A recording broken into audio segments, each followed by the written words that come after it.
Welcome to Trauma Talks with Krystal Boothe, the podcast for people who have tried everything to heal their trauma and want real solutions so that they can get on with their lives. Whether you're working in the healing arts or in need of healing, this podcast is for you. Our guest today is Ricardo Pena from Holy Spirit Coaching Therapy.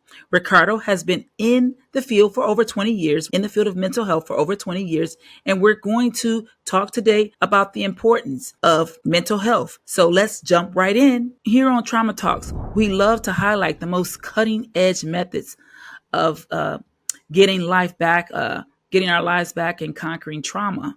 Okay. We're so excited to hear about the different methods that you recommend in the mental health field and what you see going on right now in the mental health field that is innovative.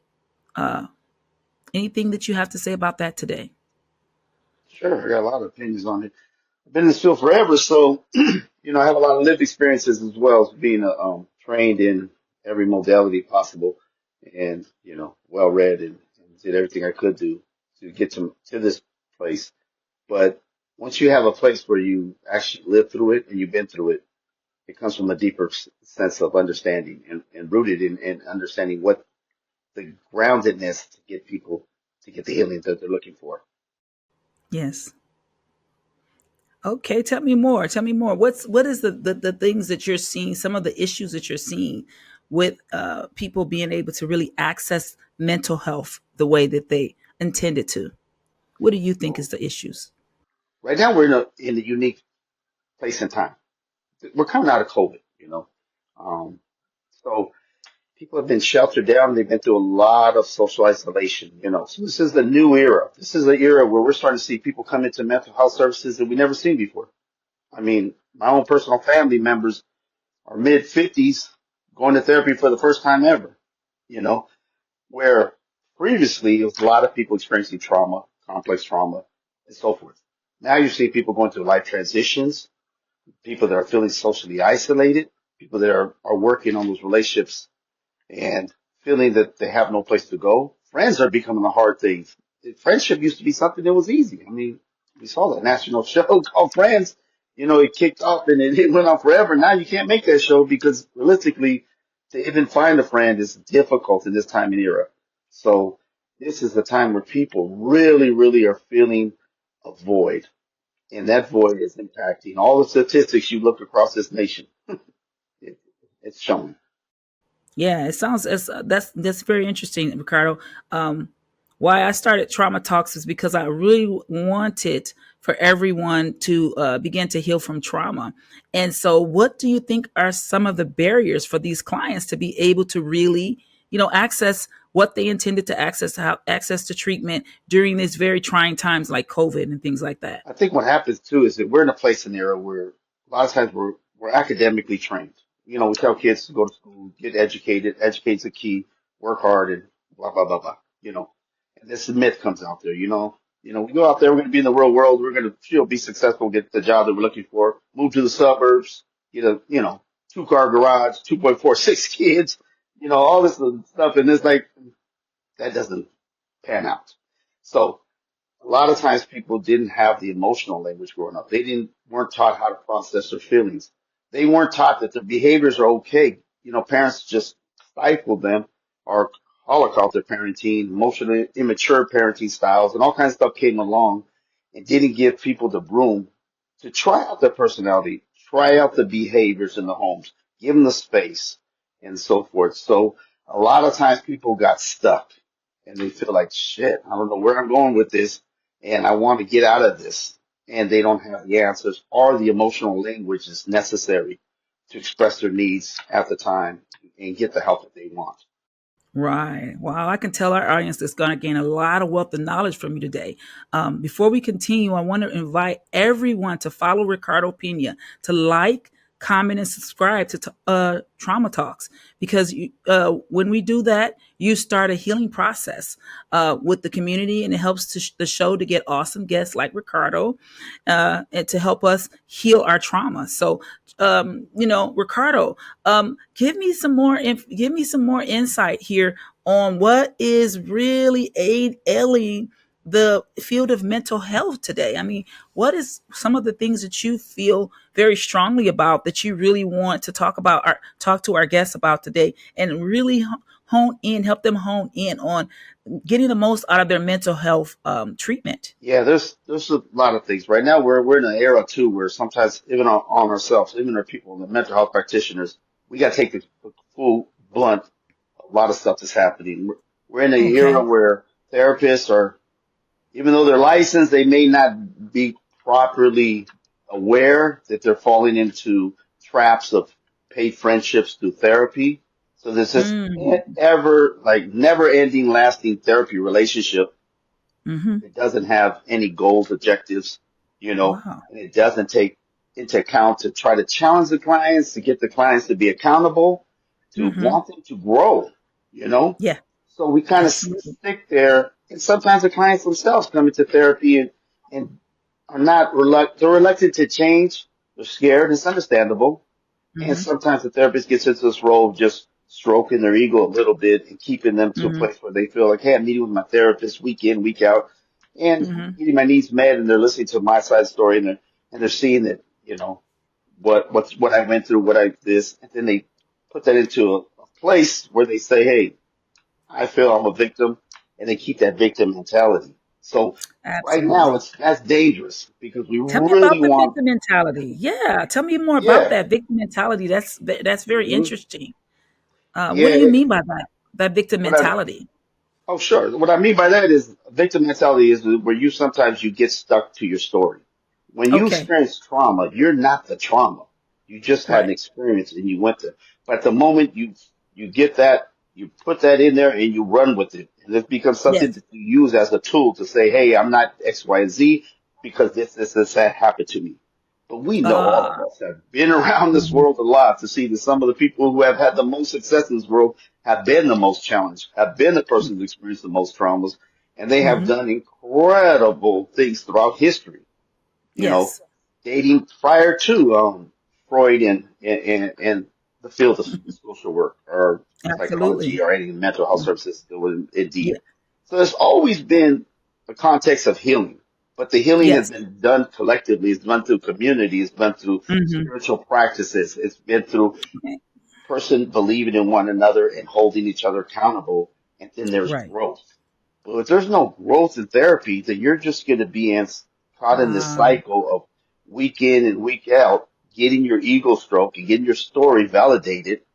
But when do you want to move past your story? When do you want to move to healing? When do that's you want to right. incorporate forgiveness? I mean, Right. because whether we like it or not, if we don't, then those people are holding us and containing a lot of energy that can be used to help us to grow and move forward. Wow, this concept of paid friendship is really interesting. It's like a never ending therapy. It just goes on and on and on because of what I'm hearing you say today is that it's like people are not actually hitting those milestones in therapy like what they're supposed to be doing. Like they're starting the therapy, they're in there, they're building the rapport with their therapist, but then the actual reason why they're supposed to be in therapy and what they're trying to actually accomplish, maybe their goals are not actually being accomplished. And so what I'm hear you saying today is that it has a lot to do with them not being able to make the commitment to, you know, forgiveness, or making the commitment to whatever they might need that might actually move them through the therapeutic process here. So I would like, tell me a little bit more. Can you share more examples or anecdotes that you think would be helpful to individuals out there that might be listening today and have been in long-term treatment but really haven't received, or friendships or anything like that, and really they haven't received the results that they thought that they were going to get out of it? Oh yeah. First of all, humans are built, we're born and we're built to survive. You know, we look at that and sometimes we see a child, we see the child, he's trying to wibble wobble so he can learn to stand. He's crawling before he can learn to walk. When you're in a fetus, you learn to swim. There is no blueprint. Ain't nobody telling you, hey man, how to swim. You don't even have the formation of language yet. You don't even, so you're knowing what you need to do. You come to the light when you need to be birthed. You're doing all these things. So you're innately already built to survive. And believe me, we see that throughout the world. We see babies that are in some high rise buildings in some industrial parts of the world, and the baby, once they get to a place where they might be in harm's way, they stop, they cry. So we have that innate instinctive ability in ourselves. So a lot of times people go away from that. People kind of drift and they forget that. They forget that along the way that when we develop language, we also developed a lot of the expectations that came with it. So we have to come back home to ourselves. We have to start believing ourselves. So you're hoping the therapist will bring you back home to yourself. Start listening to your internal wisdom and the internal gauge, so that you no longer start to hold on to your preconceived notions that are running you. So a lot of times the past is present for a lot of people, and they got to learn to let that go. They have to learn to heal. They learn how to move it. And that's why you hope a therapist could work with them and kind of motivate them, but hold them accountable. Say, hey, we're taking on these challenges and we're going to challenge some of that, preconceived notions and that stinky thinking that they're bringing into the presence. And if you don't believe it, look at all your relationships when you were young. I mean, you have some intimate relationships and you wonder, where did these relationships come from? And you look at it from your abandonment issue, your attachment issues, your parenting styles that were, and you're looking at it also, where was your higher sense, your self-actualization? You see Maslow's hierarchy of need, but you also see, he got that from the Blackfoot tribe in Canada, where they talk about just get to a place of spiritual consciousness. So where is that? We have to believe in something greater than ourselves, because if we don't, we could easily fall into the slippery slope of making ourselves, the person who attains and owner.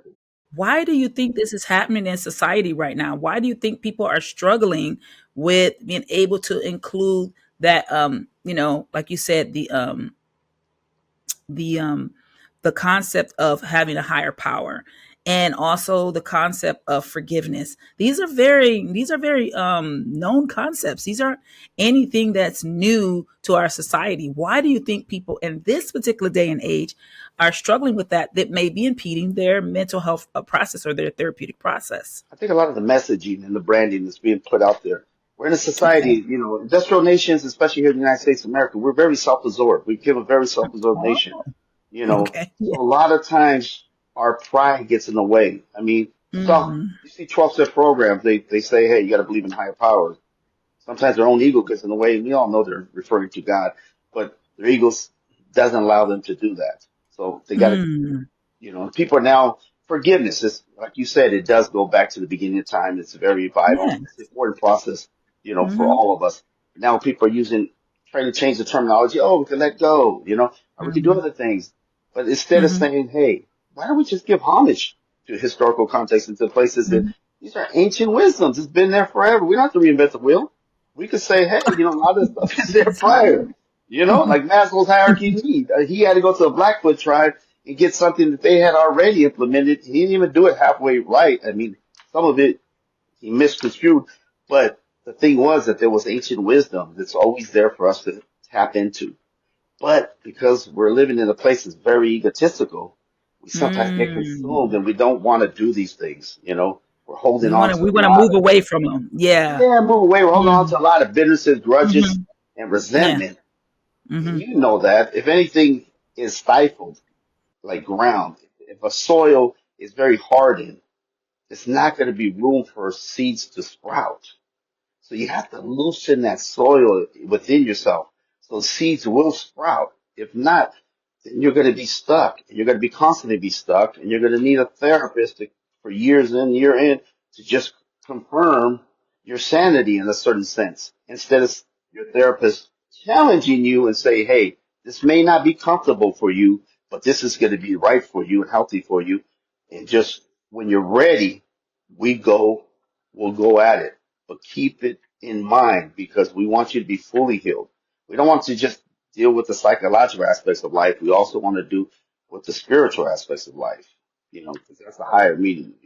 Yeah. So it sounds like the society doesn't support the you know ancient or the ideas or concepts that have been known to us since the world began, that are effective concepts in the world, that have helped us to get through and to survive for such a long time. It sounds like the society has stopped supporting that.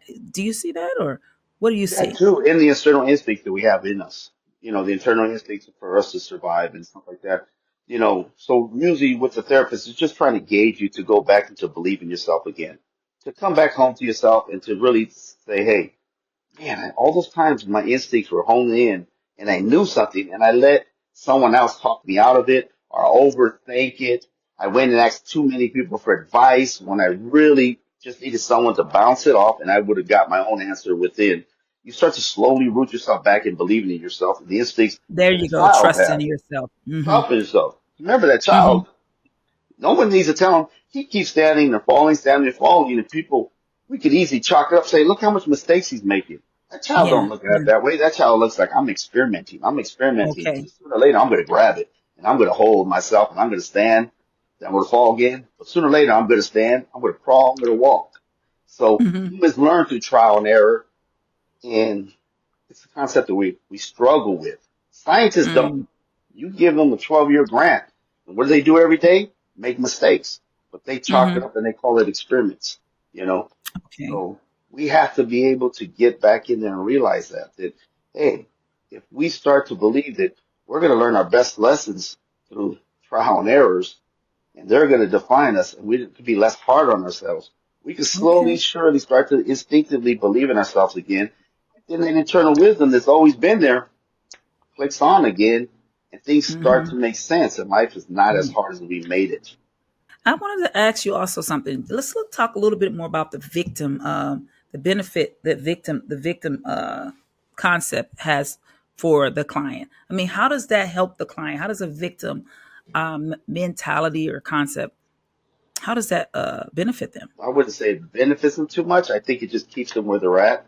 I'll give you an Mm, example. I grew up in the inner cities, and I grew up in the inner city that at the time it was the 80s, crack epidemic. Things were going off, mm-hmm. people popping off, and our city had one of the highest Okay. murder rates, crime rates in the nation at the time. We were in front cover of Rolling Stone Really? magazine, Where and we're was going this area? Where were you? Richmond, Where are you? California, Richmond, Okay, California. what area though? What area is this? This is in Northern California. It's right by Oakland. Oh no. Um, Okay. so yeah, it's a city that always progressively has been Hmm. filmed in Coach Carter, a movie with Samuel L. Okay. Jackson and so forth. But the Yeah. city always Yeah. had issues. But the thing is Hmm. that rooted in those issues was really good people, really humble, Hmm. good people. So I grew up in neighborhoods that I guess you could say my neighborhood impacted by a lot of violence, community stuff like that. But when Okay. social workers came in and other people came in, they would tell me, "Hey, you live in one of the roughest neighborhoods. You also grew up very poor." And I didn't even Hmm. know I was poor. They told me Mm. that. And that struck me like, Mm. whoa, what the hell? You know? And there was a Okay. woman there who was really strong in the community. Her name was Ana Martinez at the time. And Okay. she knew that we had a lot of general chemical companies and they were polluting the air. She's very activist and trying to help a lot of the people colored in those neighborhoods. But she would tell me, hey, don't let Hmm. people tell you you're poor. Don't let people tell Mm. you that your community is lost. Don't let people lower the bar because you are Mm. going to be more resilient. You're going to be more Mm. resourceful. You're going to have more Hmm. visions in the future. Because if you could Hmm. withstand what you're going through now, you could withstand anything. But on time of it too, don't also look at the warm expression of your town. Our town, yeah, got famed for the violence, but people don't realize how warm the people were there were. They were, I Yes. mean, I would tell the police officers, like, yeah, there's 12 dudes on the corner. Yeah, but dude, do the math. There's 3,000 Hmm. people in this corridor, 12 on the corner, minus 3,000. Shoot, you're talking 2,988 that are just working, handle their business, and are the ones that got Ah, my back. But I didn't yet, think all about the it like that. news focus on the Hmm. 12 dudes on the corner that are just hustling and trying to get their game on. And I'm like, yeah, but the rest of us are handling our business and we're going through here through violence or all, and we're still making a life of it. And we're supporting Hmm. each other and we Yeah. will give each other bread. I mean, I don't know how many times I go through my neighborhood and I was being fed by every family. Hey man, we about to eat, Wow. man. Come on in, come on in. I'll come in. So that Hmm. victim mentality was something Ana Martinez told me, don't fall prey to that. So I know in the Okay. Bay Area is very liberal, progressive. We have a lot of good programs. Black Panther Party started there. Everything Mm. it really gets there. But sometimes the communities come in there with they're well intended, but Okay. they let us know that we're poor. They let us know Ah, that you're they're living in a awakening. place. Yeah, Wow. They're they awakening let you to know. negativity. Wow. I get Yeah, you. but they're not doing it Hmm. intentionally. They have good hearts. I Yeah, love this. yeah. Yes. But at the end of the day, they lower the bar. Then people go around and we're like, hey Mm-hmm. man, we victims, man. Hey man. And then we start Mm-hmm. hating a lot. We start hating on every situation and everything like that instead of Mm-hmm. saying, hey, if I can make it Mm-hmm. here, I can make it anyway, That's anywhere. right. And I got a good Mm-hmm. support system and I got a lot of people in this community that are very warm and loving.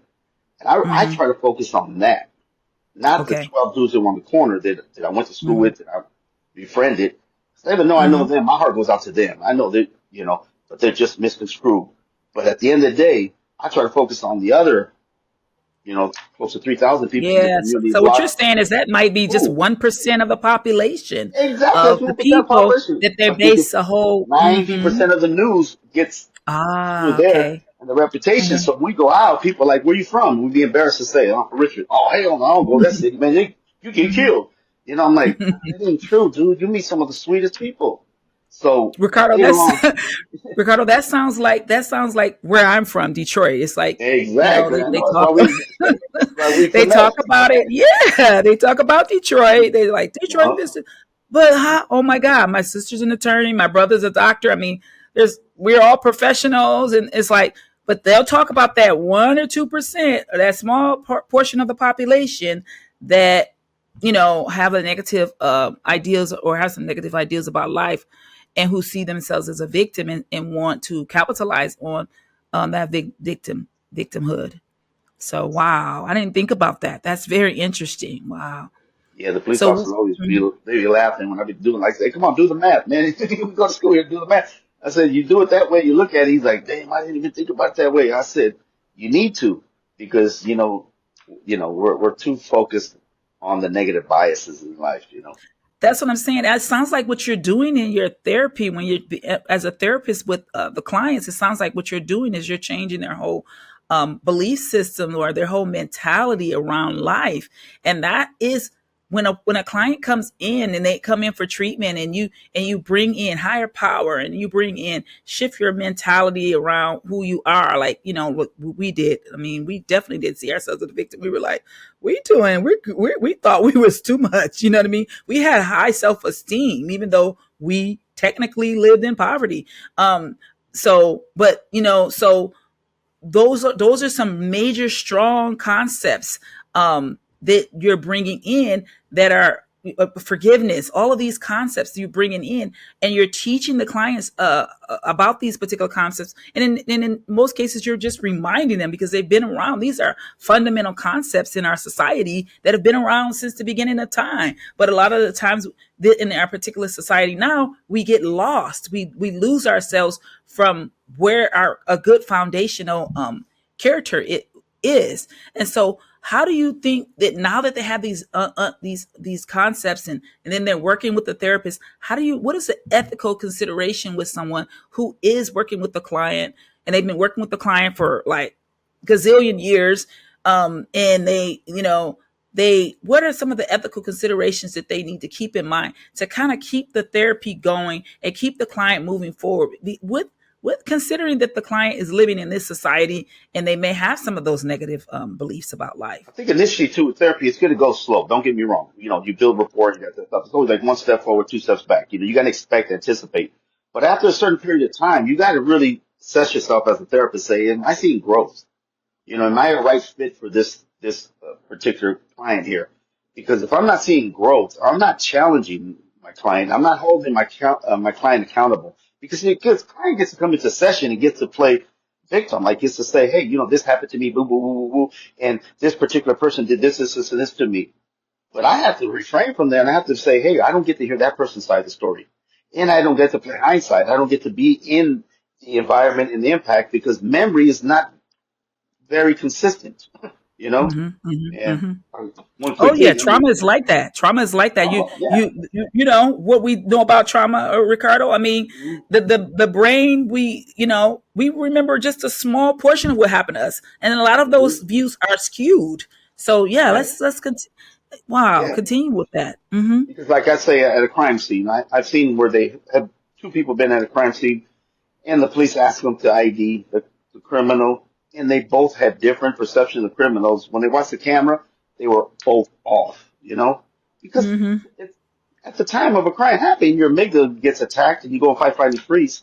So you don't even, Mm-hmm. your survival instinct is telling you don't look at the person. Shit, Okay. that could be your life.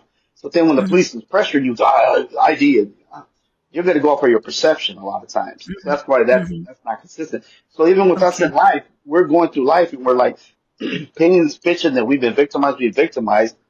But then there's another side of the story, you know? And sometimes people harbor things against their parents and they don't see that their own parents struggle, their own parents So story. looking at it from two Yeah. sides. Yeah, you Yeah. look at so it's sometimes they have to slowly and sometimes they have to see where along the way the story is getting skewed to Ah. to their side and to this thing. And sometimes it's not consistent because memory works off association. And after a period of time, memory starts to get Mm-hmm. skewed. You could have three Mm-hmm. people in the room right Yes. now talk about something that happened 20 years ago, and they said it was a blue car. No, it was a red car. I don't know. I think the dude was walking. It's like what? So over a period of time, it's not trustworthy. So same thing with us. All the stuff that we hold on to, the bitter resentment, the grudges, the stuff that we're That's holding on to. helpful. After a Mm-hmm. period of time, we got to say, hey, there's two sides of a story. Hey, me holding on to this, how is that going to benefit me from this day moving forward? That's when you challenge the clients. That's when you hold them accountable and say, we're going to keep holding on to this story and keep holding on to this victimization because realistically, it's going to rob you. And if you don't really know, you got to be careful because what's going on internally? What's happening to your internal organs? They're going to start shutting down. You're going to be more prone for things like cancer, diabetes, and stuff and so forth, heart ailments. Your nervous system. What happens to nice people? Most nice people die pretty young. I'm not saying all, but a lot because of autoimmune immune issues because they forget that they're just so kind and they're people pleasing and they're this and that, and they forget to realize, hey, I got a pain, I should go see the doctor. They wait 2 years later and it's too late. I have family members in that same exact place right now. So we start to hold on to our stories. We stop to believe in ourselves, and that gets us into a place where we get lost, we get stuck, and we keep permeating the same result. What's the definition of crazy? Keep doing the same thing over and over again, expecting a different results. Looking for a different. That is definitely insanity. Wow. Ricardo. Wow. So what? How do we get ourselves out of this mess that we find ourselves in? With these paid friendships, with the not really moving forward in therapy. How do we get out of this? How do we move a client forward when they're stuck in something like this? Well, you really want to make sure that it's goal oriented and they're meeting their objectives. So you want to sit there. Sometimes you can even do simple practices with them and you can say, hey, where would you like to see your life? What are some goals you have for yourself? On top of that too, what are some things you want to see? And you can write, I don't know, numerous. You can circle one. Let's work on this one. How can we get there? Can we get there from the hole that you're currently in? Probably not. So that's the thing we got to understand. Sometimes people come into a situation where they're lost and they're stuck and they feel like they're almost like, hey man, I feel like a hole. I said, you are. You're in a hole right now and you can't see all around you. So this is not the time to make decisions. We're trying to get you to buy into yourself, believe in yourself, feel good about yourself. So your energy vibrates higher frequency. Sooner or later, you'll be able to look all around you and you'll be able to make those decisions yourself. But how do we get you there? You're going to have to slowly be accountable. You're going to have to be able to do. If I give you homework assignments, I want you to do it. Even if it feels a little uncomfortable, you don't have to do it all, but I want you to move forward. I want you to start slowly, slowly putting your story to rest. You know, putting things and to these people that you hold a lot of bitterness and resentment. I tell people all the time, I grab people in groups when I go with them. I say, okay, you guys get a piece of paper, write down everybody who's harmed you. Just keep it to the side after we're finished. I'll tell you what's up with that paper. All right. They do it. We go in the group. We're all doing it. We're opening up. We're feeling good. And we're sit there. Hey, Ricardo, what are we supposed to do with this paper? Man, I got all these people on this list. Go home and put them all in the light. Pray for them. Pray for them. Simple as that. Wow. Pray for Wow. them. Yeah. Because you'll move the energy and all that bitterness, resentment, grudges, it's gone inside. It's become rigid. It loosens up. Then you loosen up. Wow. What happens, I didn't baby? think about that. All your Wow. seeds start to sprout. Woo, woo, woo, woo. So they're like, ooh, that's going to be hard to do. Yeah, this day was going to be easy. But yeah, but slowly but surely, when you get to that place, I'm telling you, one person is a good example is Carlos Santana. He talks about that in his thing where he had the same Oh situation. yeah. Yeah, yeah, I know about him. Yeah. yeah. And when he asked forgiveness for a person who was less than him, all right, he He all of a did sudden, say that, didn't he? Yes, yeah, he yes. put them to the light. And then what happened? He said the first thing that came to his head was supernatural. What did Yeah. that end up becoming? One of the Wow. highest Yeah. per highest per gross, whatever that word is. It made so much money that album. It was incredible. And he He collaborated did, with didn't so he? many people, from Rob Thompson to all kinds of people on that album. He said that came from when he forgave. All of a sudden, he said, I started strumming. My guitar sounded even better. He said, man, I have more energy. I have more light because all that dark density that he had from the bitterness, resentment, grudges was being Yeah. put to rest. Now more light, and things sprouted, and that's his legacy. People, when they think of him, Probably they think started of his moving forward, legacy huh? here. Yeah, and how did it come from? Forgiveness.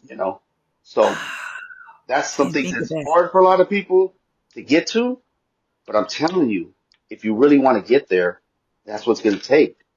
But inevitably, a lot of people don't want to get there. So there is some clients who just say, "No, I just wanted to get my ego stroke. I'll just stay at pay friendship."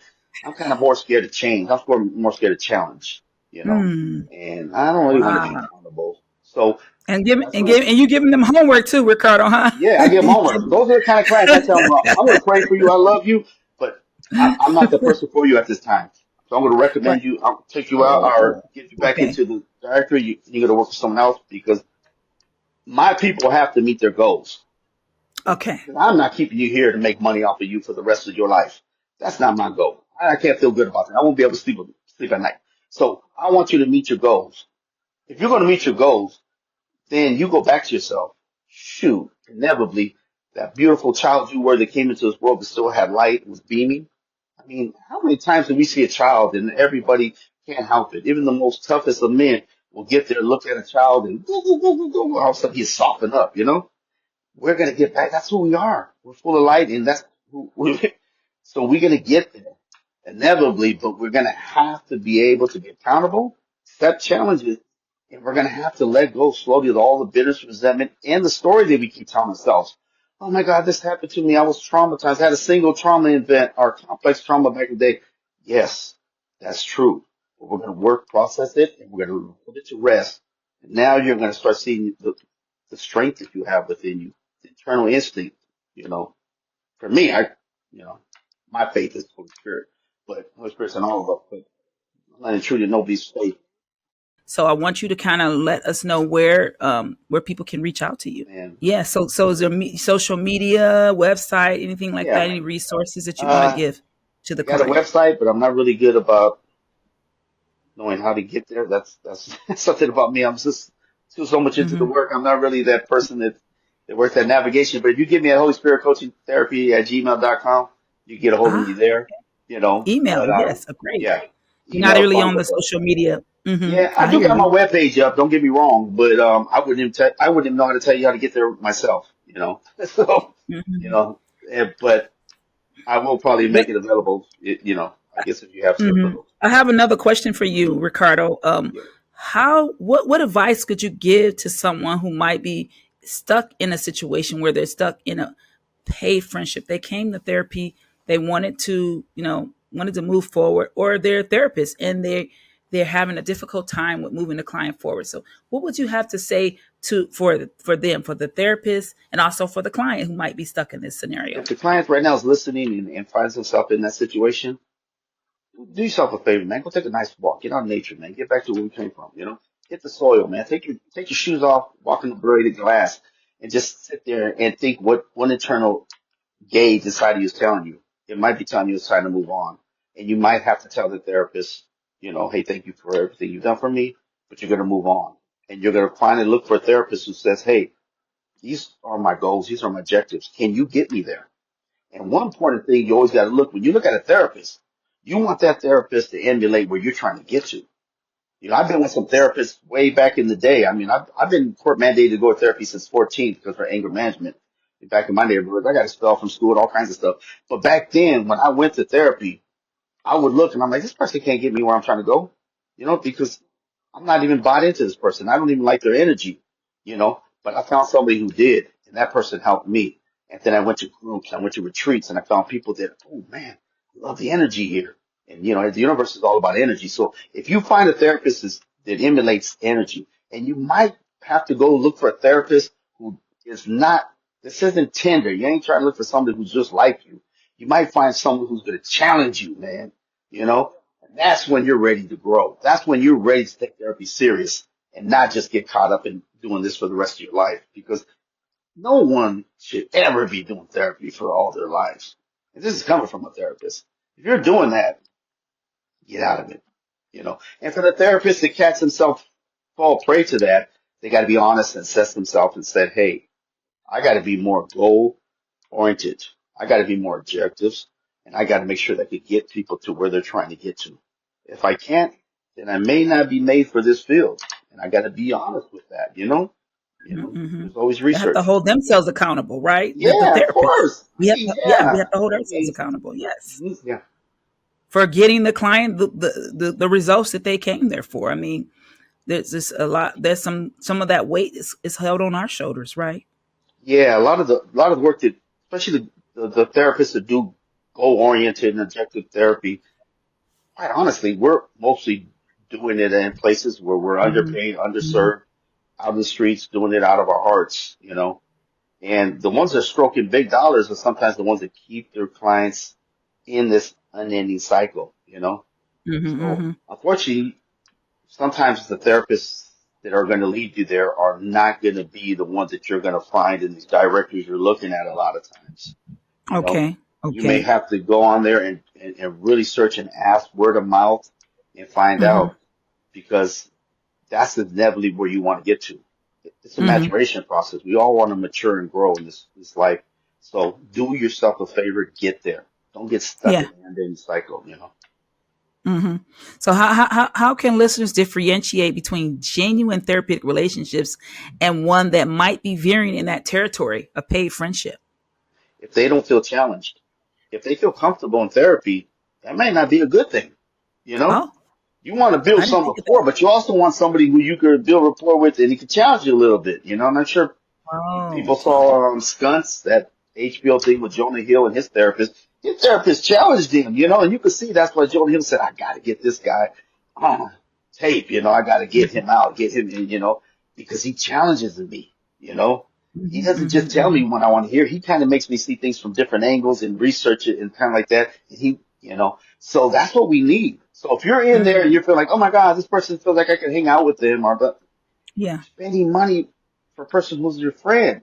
That's, you're trying to get healed. You're trying to get empowered. You know, There you go. you better make a definitive decision, man. Like you want to still, I mean, because there's plenty of friend sites. Go get your friend site shit. But make sure when you're paying for something that a lot of dollar bills to go something supposed to be for your healing and your empowerment, you better make sure Mm-hmm. this person constantly challenges me and slowly is making me learn another language called emotional language, express myself, open my feelings, and not be Mm-hmm. ashamed to do that. Mm-hmm. Mm-hmm. Wow. Wow. So what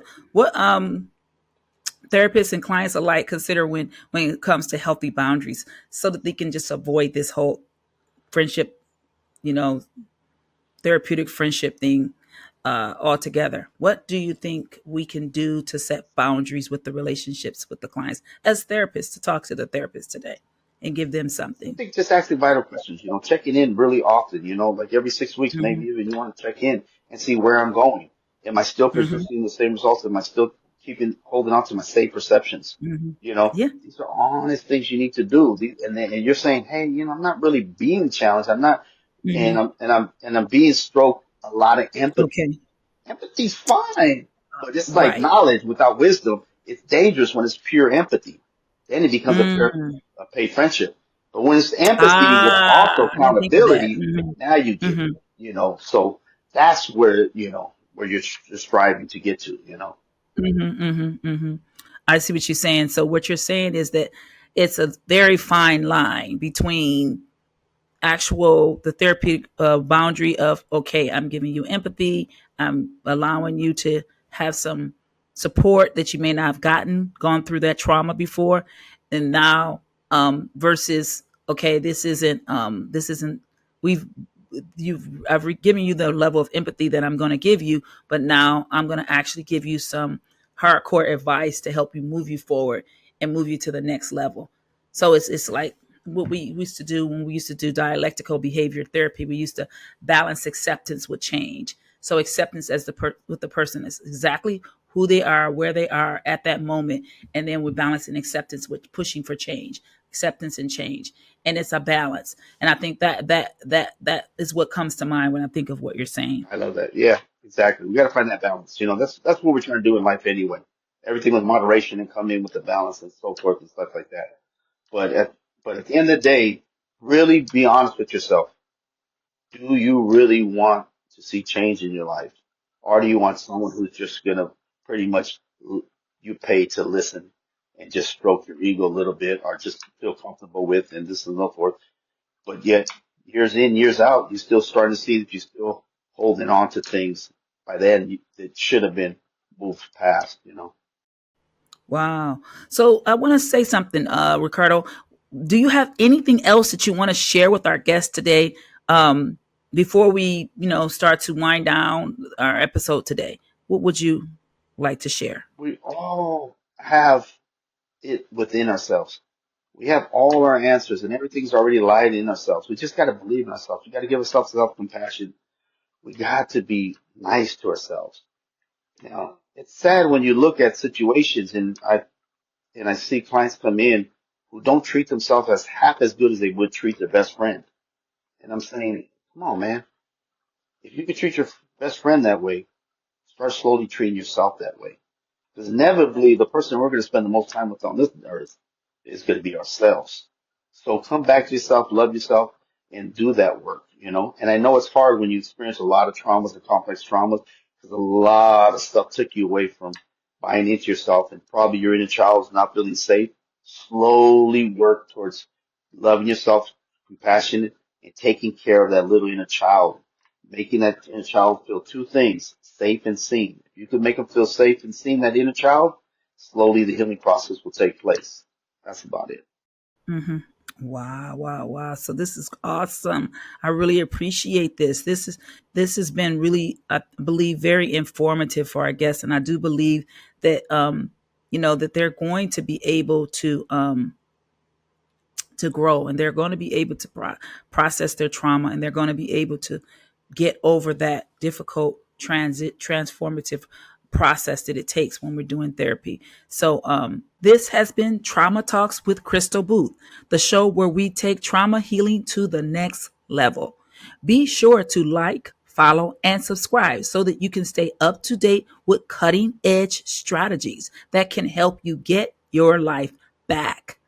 Please, if you know someone who would benefit from this show, share the podcast and help them liberate their trauma. And also remember, the future is yours.